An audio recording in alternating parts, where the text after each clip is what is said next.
بسم الله الرحمن الرحيم. إن الحمد لله نحمده ونستعينه ونستغفره ونعوذ بالله من شرور أنفسنا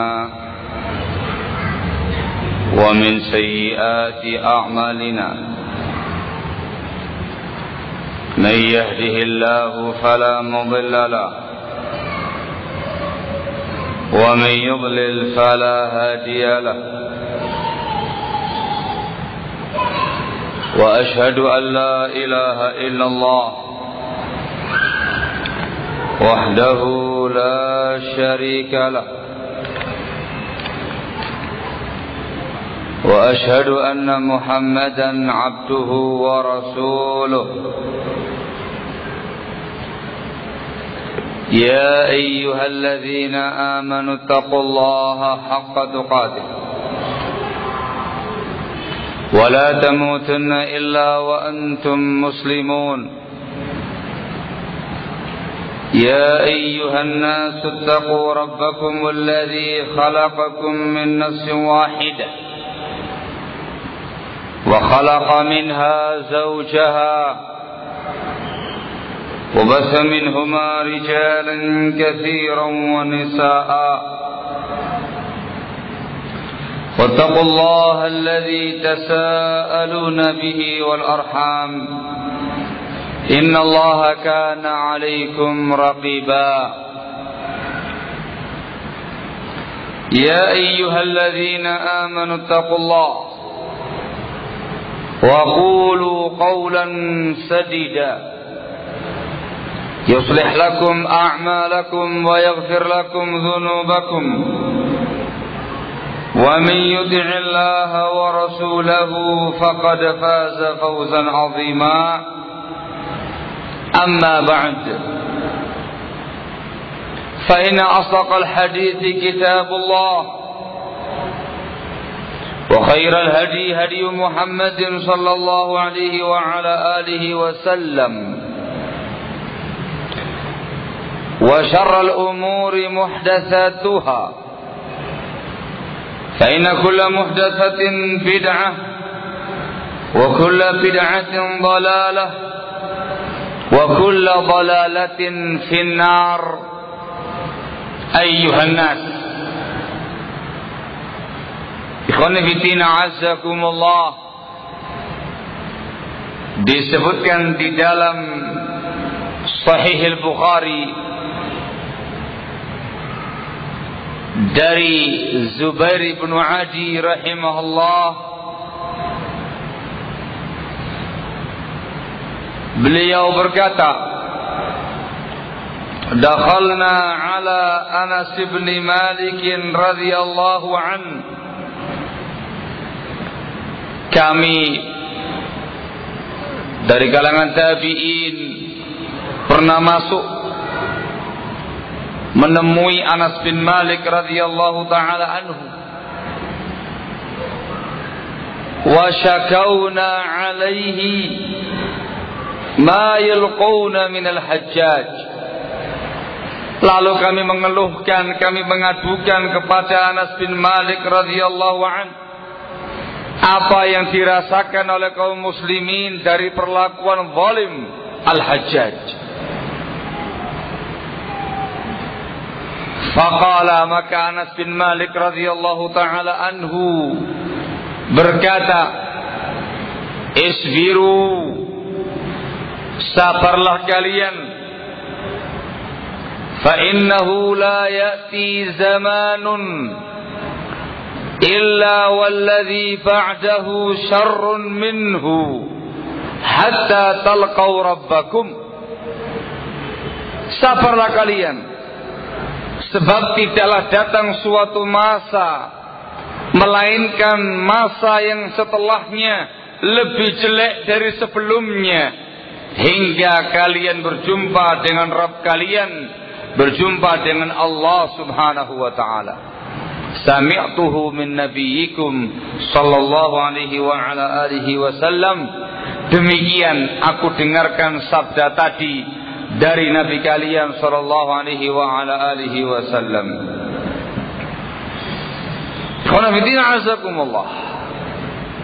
Hadis Rasul ini menjelaskan kepada kita satu kaidah yang berkaitan dengan kondisi sebuah zaman, sebuah masa. Kullama qarubal atau qarubatil fatrah, qarubaz zamanu min ahdin nubuwah, kathura fihi al-khair. Wa kullama ba'uda kathura fihi syarr. Suatu zaman, suatu masa semakin dekat dengan zaman-zaman kenabian, semakin dekat dengan masa-masa kerasulan Nabi kita Muhammad alaihi salatu wassalam, maka di sana terdapat banyak perkara kebaikan. Semakin dekat semakin baik, dan yang terbaik ialah yang sezaman dengan Nabi kita Muhammad alaihi salatu wassalam. Namun sebaliknya, suatu masa setiap kali lebih jauh dari masa-masa kenabian, dari masa-masa kerasulan, maka semakin banyak dan semakin tersebar kejahatan-kejahatan, kejelekan-kejelekan padanya. La ya'ti zamanun illa walladhi ba'dahu syarrun min. Tidaklah ada suatu masa melainkan masa yang setelahnya lebih jelek dari sebelumnya. Kita sekarang ini hidup di suatu zaman, di suatu masa yang sangat jauh dari masa kenabian, sangat jauh dari masa Nabi kita Muhammad alaihi salatu wassalam. Hidup di suatu zaman yang sudah sangat dekat dengan kiamat. Qaribun jiddan, sangat-sangat dekat dengan yang namanya kiamat. Itu berarti barakallahu fikum, kita hidup di suatu zaman, zamanul fasad, masa yang penuh dengan kerusakan, zamanul syarr, masa yang penuh dengan kejahatan-kejahatan, zamanul inhiraf, masa yang di dalamnya penuh penyimpangan-penyimpangan. Dikarenakan terlalu jauh dari masa kenabian, terlalu jauh dari masa kerasulan, sudah amat sangat dekat dengan masa bangkitnya kiamat. Apa yang disampaikan tadi barakallahu fikum sesuatu yang real. Kita hidup di zaman kasurat fihi syubuhat wa kasurat fihi syahawat. Banyak di masa kita ini yang namanya syubuhat, penyimpangan-penyimpangan dalam beragama, pemahaman-pemahaman menyimpang yang sesat. Banyak di zaman kita ini. Sekte-sekte menyimpang yang dulu diberitakan Rasul alaihi salatu wassalam sudah muncul. Sekte yang kali pertama beliau peringatkan dengan hadis yang mutawatir ialah sekte Khawarij yang beliau juluki sebagai kilabun nar, kilabun nar, kilabun nar, anjing-anjing neraka, anjing-anjing neraka, anjing-anjing neraka. Muncul, sudah ada sebelum masa sahabat berakhir. Sudah ada, dan sampai sekarang juga masih eksis. Begitu pula sekte-sekte yang lain yang beliau khabarkan jauh-jauh sebelumnya, bermunculan di zaman kita sekarang ini. Bukan semata-mata muncul pokok-pokok sektenya, bahkan muncul cabang-cabangnya. Kita mendengar dan sering mendengarkan hadis Rasulullah SAW yang memberitakan kepada kita tentang iftiraqul ummah, perpecahan umat. Wa sataftariqu hadhihi al-ummah ala 73 firqatan kulluha fin nari illa wahidah. Umatku ini akan terpecah menjadi 73 sekte, semua di neraka kecuali satu. 72 itu kata para ulama adalah pokok-pokok firqah, usulul firqah. 72 tadi semuanya sudah keluar di zaman sekarang ini. Dari mulai sekte Syiah, Sabaiyah, Rafidah, sekte Khawarij, sampai sekte kontemporer yang terbaru muncul semuanya di zaman kita sekarang ini. Cabang-cabang sektenya, Rafidah dengan ragam sektenya, Mu'tazilah dengan ragam sektenya, Khawarij dengan ragam sektenya, berbagai macam pokok-pokok firqah dengan berbagai macam dan ragam sektenya sudah bermunculan dan ada di zaman kita sekarang ini. Itu menunjukkan kepada kita betul-betul masa ini masa tersebarnya syubhat, masa tersebarnya kebid'ahan, masa tersebarnya dhalalat dengan berbagai macam bentuk dan ragamnya. Nyata syubhat. Begitu pula yang namanya syahwat di mana-mana. Yang namanya fitnah wanita di mana-mana. Yang namanya fitnah musik di mana-mana. Yang namanya fitnah harta di mana-mana. Yang namanya fitnah riyasah, tahta diperebutkan di mana-mana. Semua perkara-perkara yang sifatnya syubhat, yang berbau kemaksiatan kepada Allah, yang sifatnya kemungkaran, atau yang sifatnya syahwat duniawiyah, itu semuanya sudah ada. Kayak air yang mancur dengan derasnya dikarenakan keran airnya dibuka lebar-lebar dan dibiarkan tanpa kendali. Zaman syubhat, zaman syahwat. Wa zamanul iftiraq wal ikhtilaf, juga masa banyaknya perpecahan-perpecahan, perselisihan-perselisihan.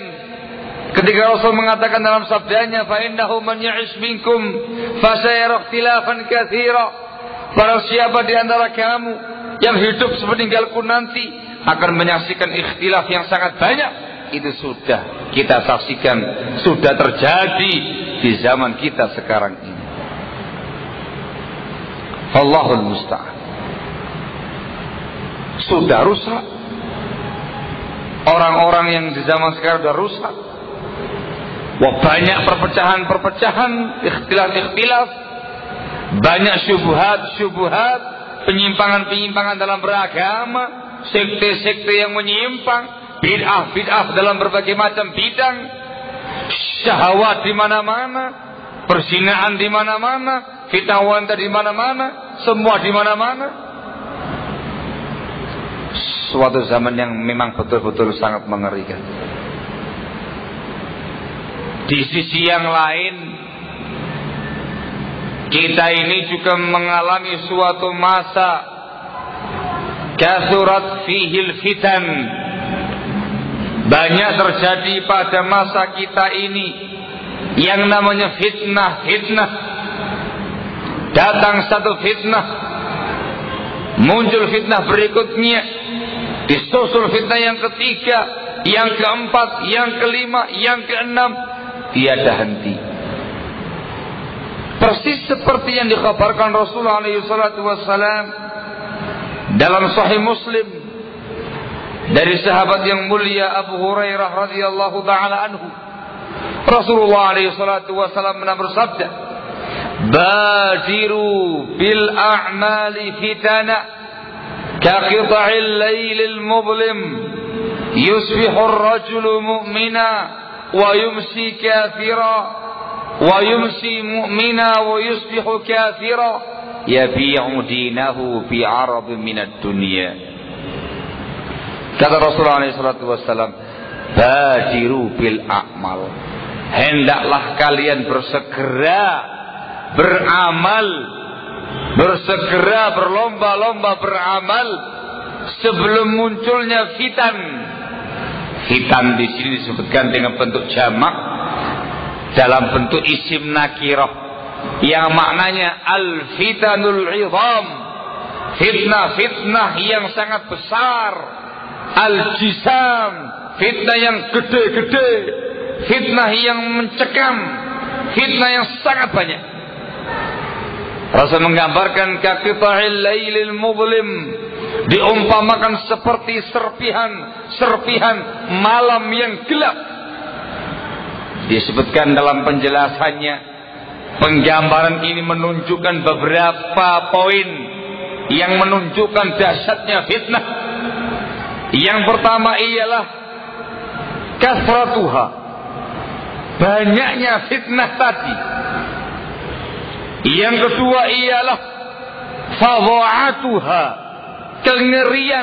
kengerian fitnah tadi. Yang ketiga ialah adamut tabayyun fi amriha, tidak jelas urusannya, tersamarkan urusannya. Dan yang keempat ialah istimraruha, terus menerus berkesinambungan fitnah tadi, seperti serpihan malam yang gelap. Sudah banyak, semuanya besar-besar, mencekam, menegangkan, mengerikan. Orang susah untuk mengidentifikasinya, untuk bisa mengetahuinya, dan terjadinya secara terus-menerus.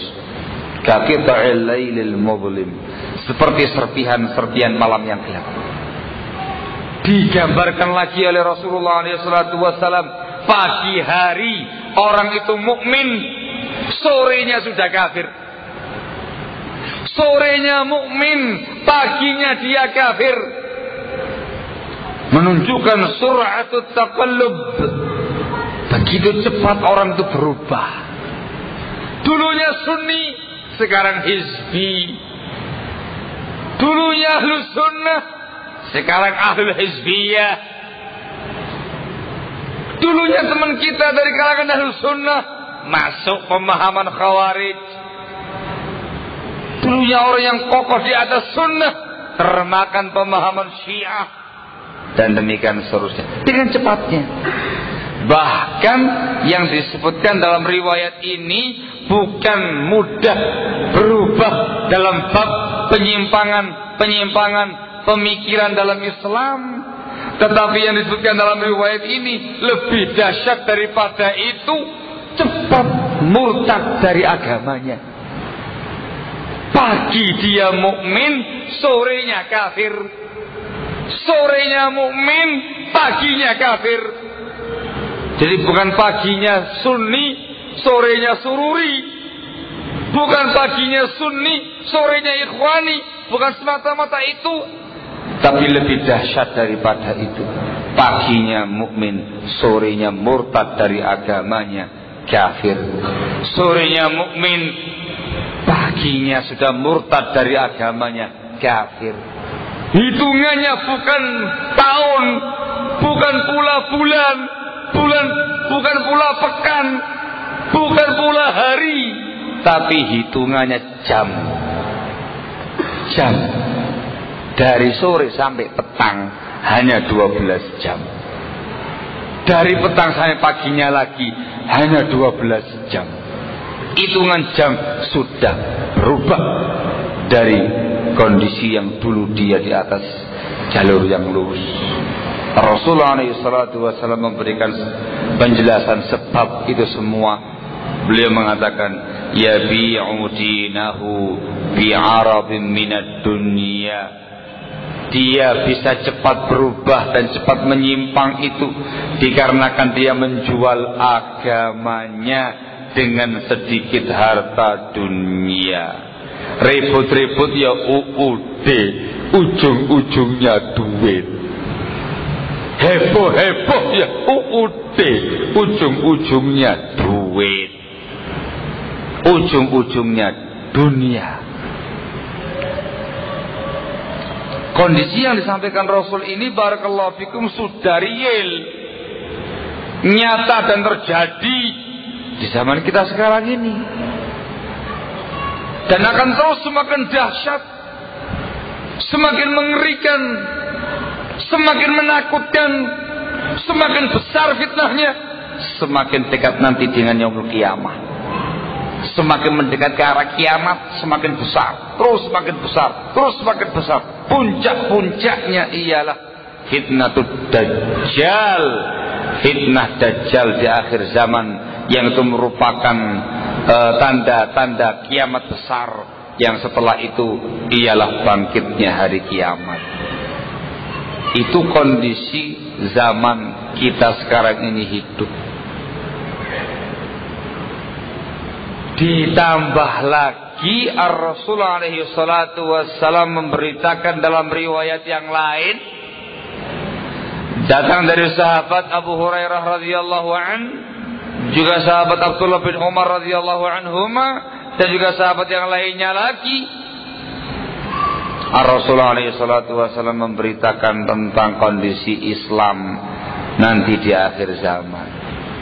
Rasul menyatakan dalam sabdanya, Innal Islam bada'a ghariba wa sayaudu ghariban kama bada'a fatuba lil ghuraba.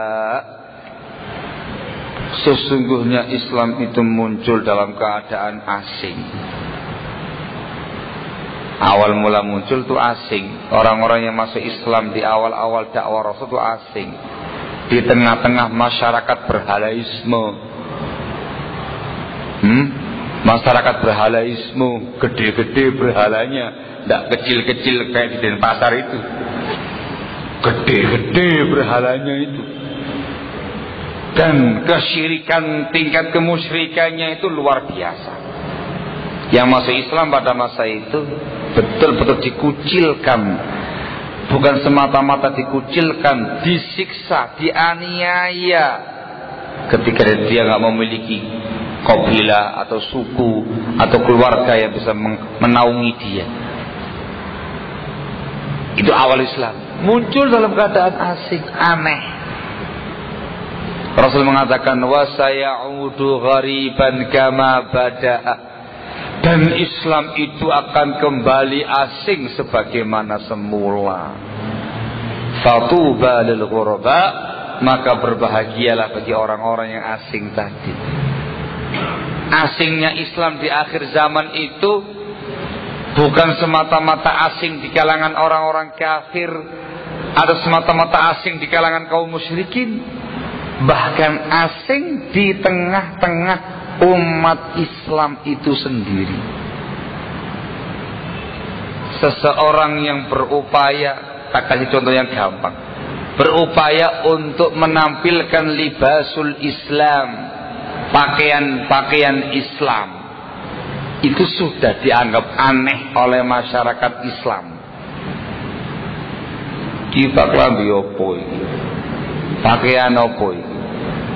Kecurigaan yang luar biasa, dianggap sebagai Islam radikal, Islam fundamentalis, teroris, dan segala macamnya, pemahaman yang sesat, mazhab kelima.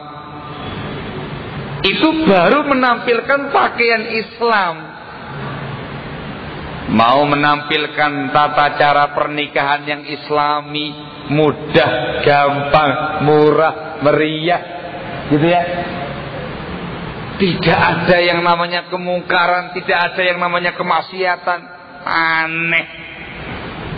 Mosok nikah nggak ada gambusnya, contoh gitu ya.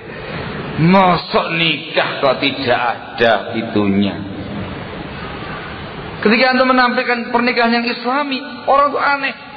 Kira umum, pernikahan yang nggak umum. Itu baru pembahasan adat pernikahan. Antum mau makan saja, berupaya untuk menampilkan tata cara makan yang islami. Itu sudah asing di tengah-tengah umat Islam. Umumnya mereka kalau makan, kanan masuk, kiri masuk, kanan bleng, kirinya bleng.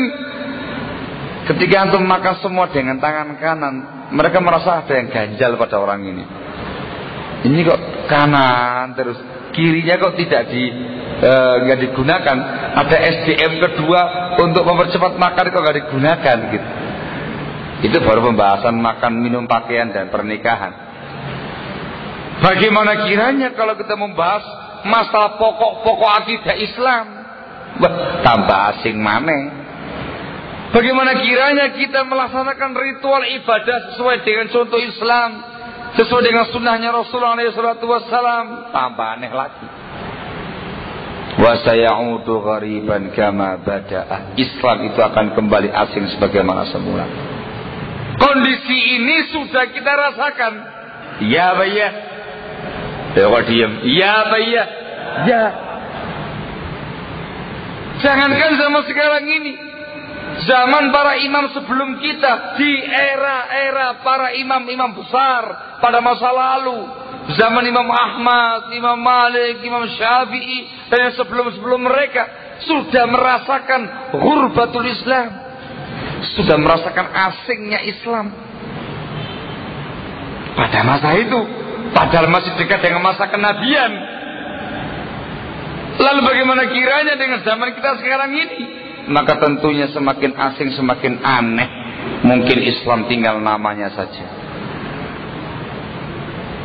Ikhwana fillah azakumullah. Apa yang saya sampaikan tadi dari beberapa penjelasan Rasulullah SAW, situasi dan kondisi real zaman kita hidup sekarang.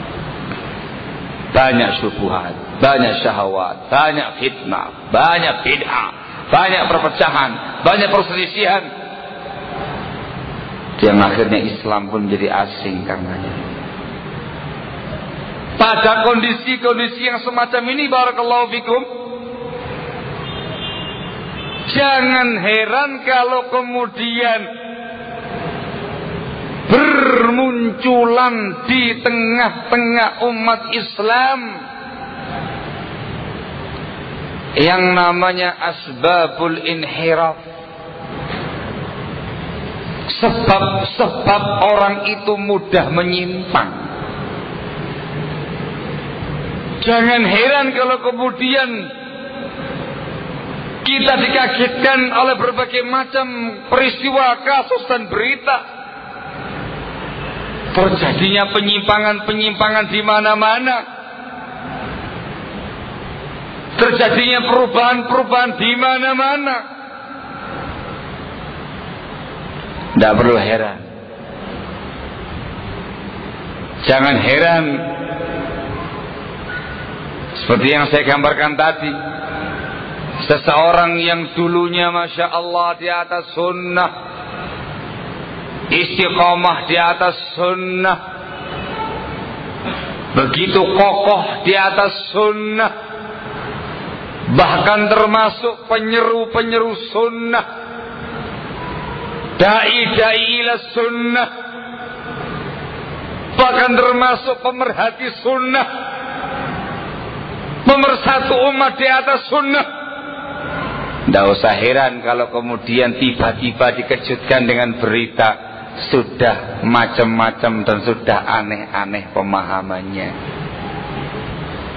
Ustaz, apa hukumnya belajar kepada selain ahlu sunnah, Ustaz? Tidak apa-apa. Yang penting bukan pemahaman Rafidhah. Rafidhah itu memang parah kondisinya. Itu pemahaman yang luar biasa sesat. Kalau selain itu sih tidak apa. La haula wala quwata illa billah. Terkejut. Loh, bukannya dulu Anda begitu kokohnya, begitu kencengnya melarang umat Islam dan kaum muslimin untuk mengambil ilmu dari sembarang pihak. Nah, kalau sekarang jadi gampang gitu. Satu persyaratan doang, yang penting jangan Rafidhah. Wah, enak kalau gitu. Ada dai sufi. Nah, ya taklim aja beda. Loh kok taklim sama sufi? Ya kan dia bukan Rafidhah. Ada seorang tokoh teroris, tokoh khawarij. Nah ini kenceng ini. Taklim aja sama tokoh-tokoh khawarij. Loh ya akhi, ada apa kamu kok taklim sama orang khawarij? Loh, dia kan bukan Rafidhah. Dia kan bukan Rafidhah. Nongol tuh jamaah tabligh, jamaah komputer, jamaah selimut. Lah ini asik ini. Datang ke situ dipijati langsung itu mesti ini. Ke sana gabung sama mereka, bayan sama mereka dan segala macamnya. Takillah yang tergabung sama orang-orang semacam itu. Loh, kan bukan Rafidhah. Dia kan jamaah tabligh, bukan Rafidhah. Kan satu kriterianya. Tidak apa-apa, yang penting jangan Rafidhah. Allahul musta'an wala haula wala quwwata illa billah. Terkejut. Jangan heran. Dikarenakan memang asbabul inhiraf, sebab-sebab orang menyimpang di zaman sekarang ini sangat banyak. Sangat banyak. Barakallahu fikum. Di antara sebab-sebab penyimpangan ikhwan fillah azakumullah, dan itu merupakan sebab yang pertama dan yang terutama, ialah al-jahl, kebodohan, kejahilan tentang agama Allah Subhanahu wa ta'ala.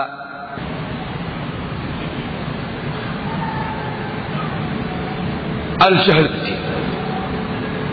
kebodohan tentang perkara agama itu daun idal, penyakit kronis, bahkan dikatakan daun qatal, penyakit mematikan. Dengan sebab kejahilan itu seseorang akan mudah terperosok pada jurang kekufuran bahkan. Apalagi jurang penyimpangan dan kebid'ahan. Apalagi jurang kemaksiatan dan kemungkaran. Mudah dikarenakan jahil. Orang yang jahil itu dinyatakan sebagai syarrud dawab, sejelek-jelek yang melata di muka bumi. Allah Subhanahu wa ta'ala menegaskan di dalam Al-Quranul Karim, di dalam surat Al-Anfal ayat yang ke-22, Allah Subhanahu wa ta'ala menyatakan, inna syarrad dawabi indallah as-summul bukmul ladzina la ya'qilun. Sesungguhnya sejelek-jelek yang melata di muka bumi di sisi Allah ialah yang tuli, yang bisu, yang tidak berakal, orang yang jahil. Bahkan Allah Subhanahu wa ta'ala menjadikan mereka itu adal, lebih sesat daripada hewan ternak. Allah menyatakan di Al-Furqan ayat yang ke-44, am tahsabu anna aktsarahum yasma'una aw ya'qilun inhum illa kal an'am bal hum adallu sabila. Apa kamu mengira kebanyakan mereka itu mendengar atau berakal? Tidak. Bahkan mereka itu seperti hewan ternak, bahkan lebih sesat lagi jalannya. Itu orang jahil. Disebutkan oleh Syekhul Islam Ibnu Taimiyah rahimahullahu taala, ini merupakan faedah besar yang disebutkan oleh beliau rahimahullah. Beliau menukil dari ucapan Muhammad Ibn Al-Fadl rahimahullah. Katanya beliau, zahabul Islam ala aidi arba'ati asnafin minan nas. Islam itu sirna, hilang atau melalui tangan 4 jenis orang. Islam itu hilang atau sirna melalui atau dengan tangan 4 jenis orang. Yang pertama, sinfun la ya'maluna bima ya'lamun. Yang pertama ialah pihak yang tidak mengamalkan ilmunya. Wa sinfun ya'maluna bima la ya'lamun. Pihak kedua mengamalkan apa yang tidak mereka ilmui, beramal dengan tanpa ilmu. Yang ketiga, sinfun la ya'maluna wa la ya'lamun. Yang ketiga ini, pihak yang ketiga ialah pihak yang tidak beramal dan tidak berilmu.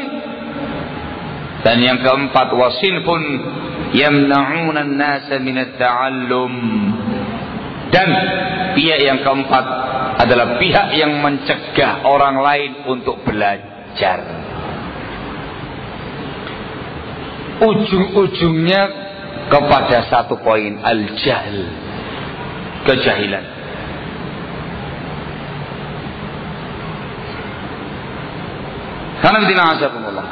Ini yang pertama. Dan inilah yang merata di kalangan kaum muslimin.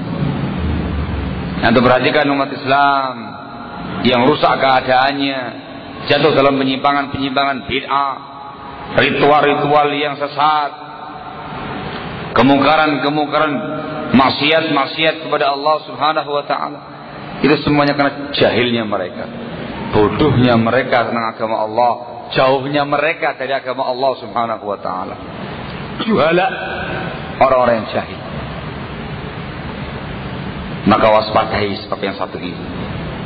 Jangan puas jadi orang jahil. Jangan bangga jadi wong goblok. Mestinya antum malu menjadi orang yang jahil. Barakallahu. Kafa bil jahli dhamma ay yatabarra'a minhu man huwa fih. Cukuplah kebodohan itu tercela. Orang-orang yang jahil tidak mau dibilang jahil. Ya apa ya? Wong goblok, sing jelas-jelas goblok, tidak mau dibilang wong goblok. Itu menunjukkan apa ya Pak? Zamul jahil. Betapa jeleknya yang namanya kejahilan. Barakallahu fikum. Sebab penyimpangan yang berikutnya, ini sebab yang tidak hanya menimpa orang-orang awam dari kalangan muslimin, tidak hanya menimpa orang-orang jahil dari kalangan muslimin, tetapi juga menimpa orang-orang yang memiliki ilmu, menimpa orang-orang yang paham ilmu, yang memahami bimbingan-bimbingan Allah dan bimbingan-bimbingan Rasulnya alaihi salatu wassalam. Sebab yang kedua ialah at-takalubu ala dunya. Tertimpa penyakit at-takalub ala dunya, keranjingan dunia, cinta dunia, obsesi dunia, baik itu harta ataupun tahta. Antum perhatikan tadi hadisnya Abu Hurairah radhiyallahu anhu dalam Sahih Muslim yang saya bacakan, ketika Rasulullah alaihi salatu wassalam memberitakan adanya fitnah yang sangat besar, yang sangat banyak, seperti serpian-serpian malam yang gelap, Pagi hari dia muslim, sorenya dia kafir, sorenya mukmin, paginya dia kafir. Apa sebabnya? Yabi'u dinahu bi'ardhin minad dunya, dikarenakan dia menjual agamanya dengan dunia. Kali ini antum perhatikan baik-baik beberapa ayat yang menjelaskan tentang masalah ini.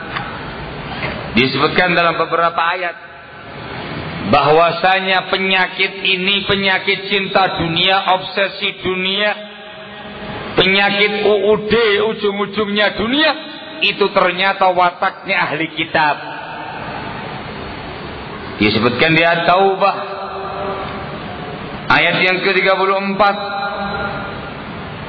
Allah Subhanahu wa taala berfirman, "Ya ayyuhalladzina amanu inna katsiran minal ahbari war-ruhban la ya'kuluna amwalan nasi bil batil wa yasudduna an sabilillah."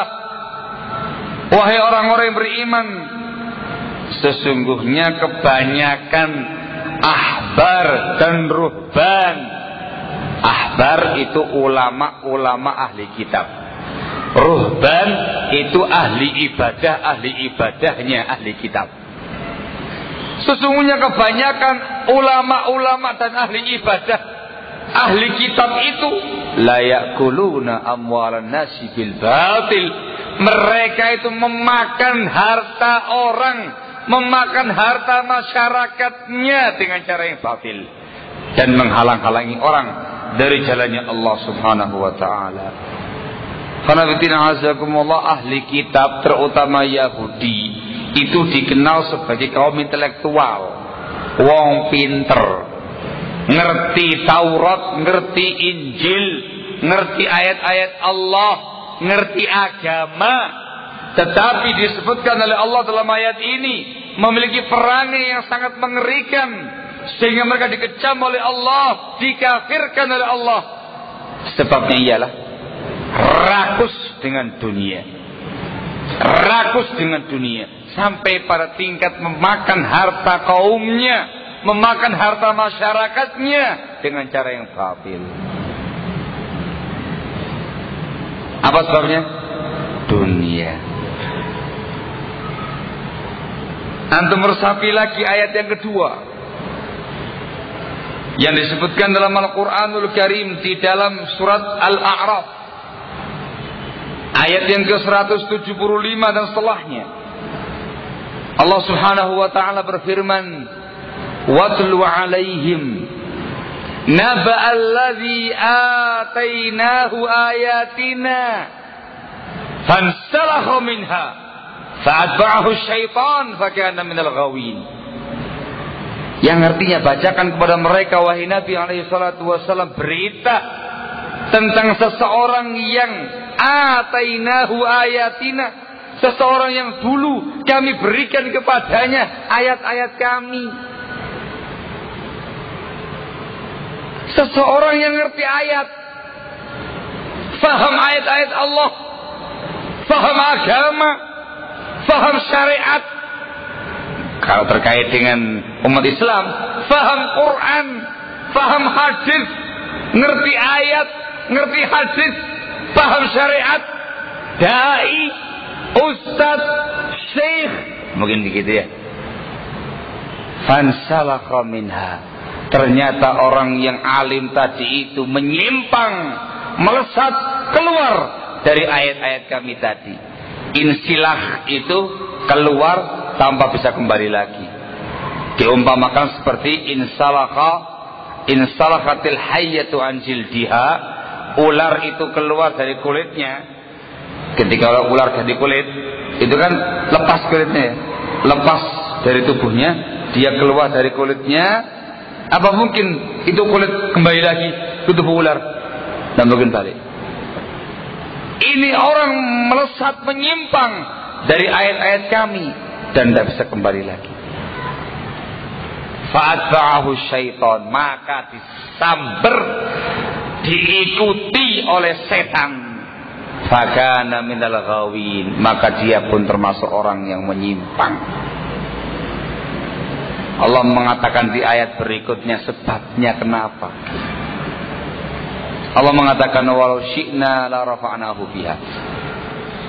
Kalau seandainya kami menghendaki,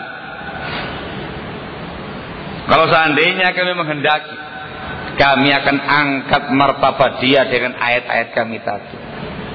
Walakinnahu, nisbabnya, walakinnahu akhlada ilal ardi wattaba'a hawa. Tetapi orang tadi itu sudah menghujam di perut bumi. Pengertian menghujam di perut bumi, kata Ibnu Qayyim Al-Jauziyah rahimahullah dalam kitab beliau Al-Fawaid, yakni sudah terjangkiti hubbud dunia, penyakit cinta dunia, obsesi dunia. Tapi ternyata orang itu sudah menghujam di perut bumi, mencintai dunia, rakus dunia, obsesi dunia. Sebab yang kedua, wattaba'a hawa, dan dia mengikuti hawa nafsunya. Dua sebab ini barakallahu fikum yang membuat dia menyimpang dalam keadaan dia seorang alim, seorang yang ngerti ayat, yang ngerti hadis, ngerti Quran, ngerti sunnah, dai, ustad, syekh. Kurang apa? Jangan tanya orang awamnya, lah ustadz wae kene. Apalagi orang awamnya, tambah parah lagi kondisinya. Allah menjelaskan perumpamaan orang yang semacam ini pada terusan ayat. Famathaluhu kamathalil kalbi in tahmil alaihi yalhad au tatrukhu yalhad. Perumpamaan orang semacam ini kayak anjing, kata Allah. Apa nih kalau saya bahasa kasar? Ini membaca terjemahan ayat. Perumpamaan dia kayak anjing, kayak kalbun. Kamu gendong melet, lidahnya menjulur, kamu biarkan melet, juga demikian lidahnya menjulur. Mana yang kata para ulama, dia menjadi orang yang paling rendah, hina, tidak punya arti, tidak punya manfaat, kayak anjing. Dan kondisinya dia seperti anjing yang senantiasa melet, yang senantiasa menjulurkan lidahnya dalam semua keadaan. Maknanya, kamu kasih nasihat ataukah tidak, kamu kasih fatwa ulama, seluruh ulama ataukah tidak, kamu kasih dalil ataukah tidak, kamu kasih nasihat ataukah tidak, 1000 ayat kamu kasih, tidak bakal bergeming dari penyimpangannya. Hati-hati, resapi dan hayati ayat ini. Ternyata penyimpangan itu tidak hanya menimpa orang jahil. Ternyata dan justru penyimpangan itu banyak terjadi pada orang-orang yang punya ilmu. Dan ternyata sebab pertama dan sebab yang utama ialah UUD, ujung-ujungnya dunia, ujung-ujungnya duit. Entah itu tahta, kedudukan, kemasyhuran, prestise, ketenaran dan segala macamnya, atau harta. Allahul musta'an. Hati-hati barakallahu fikum. Bahkan disebutkan dari Abdullah ibnu Umar radhiyallahu taala anhuma, disebutkan dalam Masail Imam Ahmad, riwayatnya Ibnu Hani bi isnadin sahih dari Abdullah ibnu Umar radhiyallahu anhuma, sebuah asar yang menunjukkan bahwasanya sebab orang menyimpang terfitnah dengan alasan dunia itu sudah terjadi pada masa kekhilafahan Utsman bin Affan radhiyallahu anhu. Abdullah bin Umar menceritakan, ja'ani rajulun minal ansar fi khilafati Utsman yukallimuni. Datang kepada aku seseorang laki-laki dari Ansar pada masa kekhilafahan Utsman bin Affan mengajak aku bicara.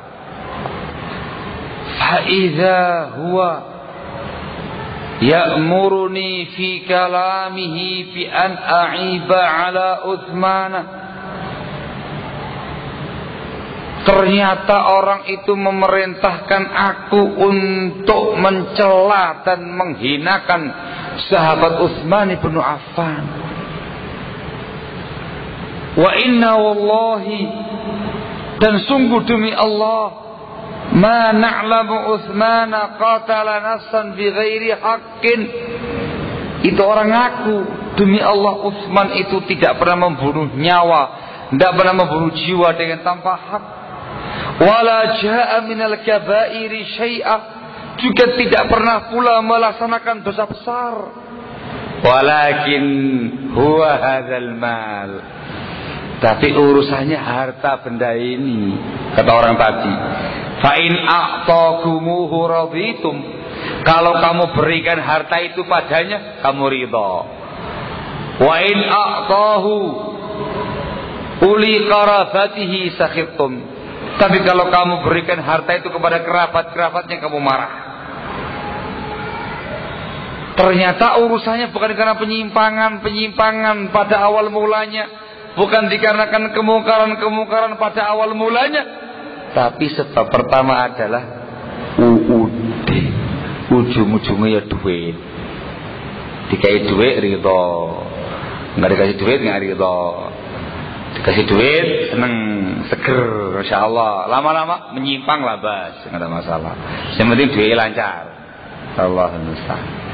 Syekhul Islam Ibnu Taimiyah rahimahullah juga menyatakan dalam bukunya Iqtida' As-Siratal Mustaqim, beliau mengatakan wa min asbabil fitnati wal ahwa'i fi nash'atiha al-ula fi akhir ahdi Utsman at-tanafus fid dunya,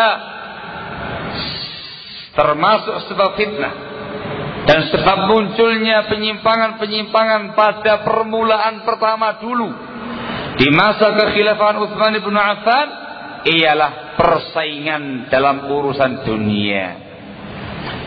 Ujung-ujungnya duit ya ikhwan. Imma tahta, imma harta. Kemudian barakallahu fikum, ketahuilah, orang itu kalau sudah terkena yang namanya obsesi dunia, hubbu dunia, cinta dunia, maka poin kedua itu akan mengikuti ittiba'ul hawa, akan mengikuti hawa nafsunya. Al-Imam Ibnu Qayyim Al-Jauziyah rahimahullah menyatakan dalam bukunya Al-Fawaid, kullu man athara ad-dunya min ahli al-ilmi wastahabbaha fala budda an yaqula 'ala Allah ghayra al-haqq fi fatwahu wa hukmihi. Siapa saja dari kalangan ahlul ilmi, dari kalangan orang-orang yang punya ilmu, yang lebih mementingkan urusan dunia, yang lebih mencintai dunia, maka dia pasti dan pasti, kata beliau, berbicara atas nama Allah dengan tanpa hak dalam fatwa-fatwanya, dalam hukum-hukumnya, yang menyesuaikan dengan selera hawa nafsu. Kalau hukumnya tadi itu sudah sesuai dengan obsesi dunianya, lewat. Dia nggak bakal dijelaskan sama dia. Tapi yang sesuai dengan hawa nafsunya, sesuai dengan selera dunianya, lanjut. Atau jawaban-jawaban yang sekiranya bisa mendukung misi-misi dunianya dia tadi, walaupun jawabannya menyimpang dan pasti menyimpang. Keterangan ini menunjukkan pada kita, barakallahu fikum, siapa saja yang menyimpang dari kalangan ulama, dari kalangan orang-orang yang punya ilmu, sebab yang pertama dunia, setelah itu diikuti dengan ittiba'ul hawa, syahwat dunia dulu, baru muncul setelah itu yang namanya syubhat, penyimpangan, pemahaman yang aneh-aneh. Antum camkan baik-baik dan resapi yang satu ini. Jujur, antum akan tahu ketika ada orang yang dulunya bagus, dulunya baik, dulunya kokoh, kok tahu-tahu aneh-aneh, pemahamannya aneh-aneh, tahu-tahu menyimpang, antum telusuri belakangnya. Kalau bukan tahta atau harta, pasti dunia dan seisinya. Barakallahu fikum. Ujung-ujungnya ke sana. Tidak ada lagi yang lain.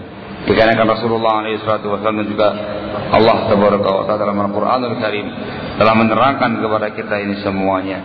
Wallahul musta'an, wala haula wala quwwata illa billahil aliyyil azim. Maka ikhwan fillah azakumullah, seperti yang saya terangkan tadi, kondisi zaman yang semacam ini membuat orang itu betul-betul mudah menyimpang. Apalagi orang tadi jahil tentang perkara agamanya, lebih gampang terpelanting. Apalagi niatnya gak ikhlas, bukan dalam rangka untuk mengamalkan agama Allah yang mulia, niatnya bukan dalam rangka untuk meninggikan kalimat Allah di muka bumi, niatnya bukan dalam rangka untuk membela agama Allah, niatnya adalah dunia dan seisinya, maka akan lebih mudah untuk terpelanting. Dan di zaman sekarang ini, sekian banyak orang-orang yang menyimpang, sebabnya adalah dunia. Awalnya dunia, syahwat dunia, ujung-ujungnya adalah ittiba'ul hawa, ittiba'us syubuhat, memunculkan pemahaman-pemahaman yang menyimpang, pemahaman-pemahaman yang aneh-aneh. Wallahul musta'an, wala haula wala quwwata illa billah. Karena korbannya itu orang yang punya ilmu, korbannya itu para dai, korbannya para ustadz, ya bisa antum bayangkan buntutnya yo panjang. Ya Pak ya? Buntutnya panjang. Satu ustadz menyimpang, yo sak mad'u-mad'unya digondol ikut menyimpang. Nah kalau dua ustadz yang menyimpang, tambah banyak mad'u yang diuntal miring. Nah kalau rame-rame menyimpang, iyalah haula wala quwata illa billahil aliyyil azim. Terjadi yang namanya eksodus besar-besaran dari ahlu sunnati wal jamaah menuju ashabul ahwa'i wal bid'ah, dengan sebab penyimpangan-penyimpangan para da'inya, penyimpangan-penyimpangan para ustadznya. Nah kalau demikian kondisinya, karena fitina azakumullah, serasa kokoh di atas manhaj itu perkara yang langka, kokoh di atas manhaj perkara yang susah, tidak mudah dicapai, tidak mudah untuk diwujudkan. Semata-mata kokoh sehari dua hari gampang, tapi kalau kokoh sepanjang zaman, sepanjang masa, kokoh selama hayat di kandung badan, kokoh sampai ajal menjemput kita, sesuatu yang luar biasa, sesuatu yang luar biasa, menunjukkan keistiqomahan orang tadi, menunjukkan keikhlasan orang tadi, menunjukkan keulet dan kesabaran orang tadi, sahabatnya orang tadi di atas bimbingan sunnah Rasulullah SAW, sekaligus menunjukkan betapa besar fadilah dia, betapa besar kedudukan dia dalam Islam dan sunnah, dengan kekokohan dia di atas manhaj, di atas agama Allah yang mulia ini. Dan insyaallah ta'ala pada kesempatan sesi yang berikutnya kita akan membahas sebab-sebab kokoh di atas manhaj, sebab-sebab kokoh di atas manhaj. Ini lebih penting lagi untuk kita ketahui, dengan harapan masing-masing kita bisa menjalankan asbab tadi dengan penuh keikhlasan sesuai dengan bimbingan sunnah Rasulullah SAW. Harapan kita di tengah-tengah badai yang melanda, di tengah-tengah fitnah yang sangat dahsyat, kita kokoh di atas sunnah dan syariat sesuai dengan bimbingan Allah dan juga Rasulnya SAW.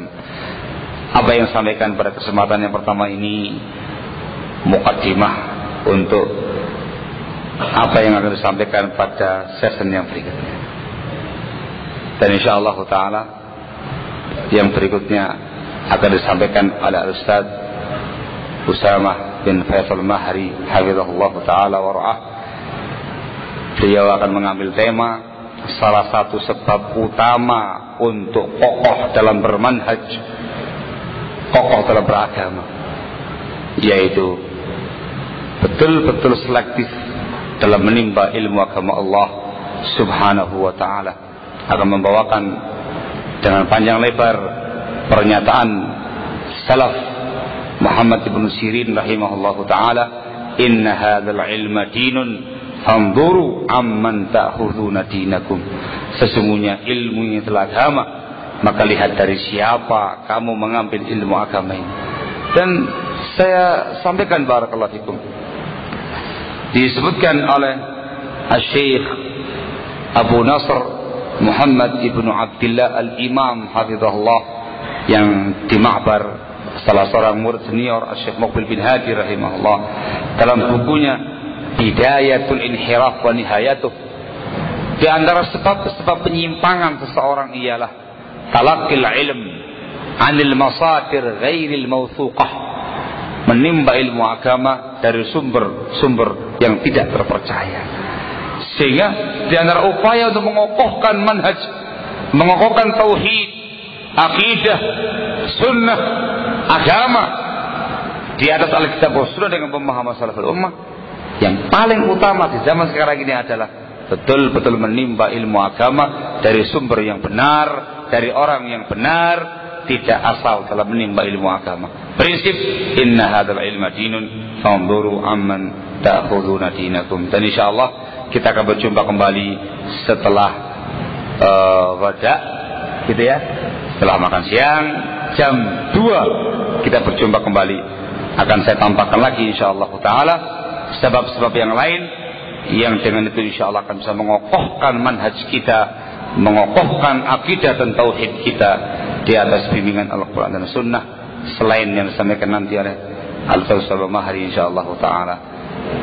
Untuk saya cukup sekian, 1 jam persis saya berbicara. Barakallahu fikum, dan selebihnya saya limpahkan waktu kepada beliau. Sekali lagi kita berjumpa kembali pada sesi yang ketiga pada zuhur nanti.